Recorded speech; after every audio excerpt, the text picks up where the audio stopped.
আসসালামু আলাইকুম।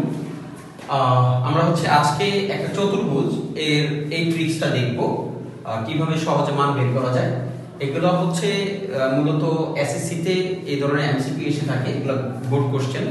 তো আমরা নরমালি দেখছি এখানে একটা সামান্তরিক দেখছি, সামান্তরিক এ বি সি একটি সামান্তরিক। সামান্তরিকের বিপরীত একটা কোণ আছে ডি কোণ, এর মান দেওয়া আছে 3x + 8 ডিগ্রি। তো আমরা জানি সামান্তরিকের বিপরীত কোণগুলো সমান হয়। সো এটাকে আমরা বলতে পারি, এটা যদি 3x + 8 হয়, এই বি কোণটা হবে 3x + 8। কারণ সামান্তরিকের বিপরীত কোণগুলো সমান হয়, সামান্তরিকের বিপরীত কোণগুলো সমান হয়।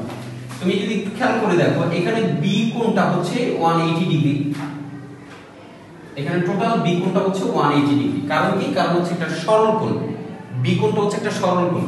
তাহলে এই পাশের কোণটাতে দেখছি 3x + 8 ডিগ্রি, আর ওই পাশের কোণটাতে দেখছি আমরা 2x + 7 ডিগ্রি।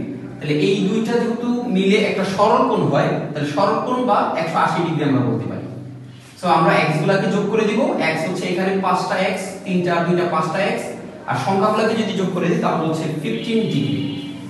আমরা যদি নরমালি এটা বিয়োগ করে দিই ওই পাশে নিয়ে সংখ্যাটাকে, তাহলে হবে -15 ডিগ্রি। 5x = এটা থেকে বিয়োগ করলে হবে 165 ডিগ্রি।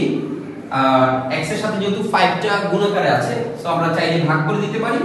x = 165 divide 5। আমরা ভাগ করলে পাবো 33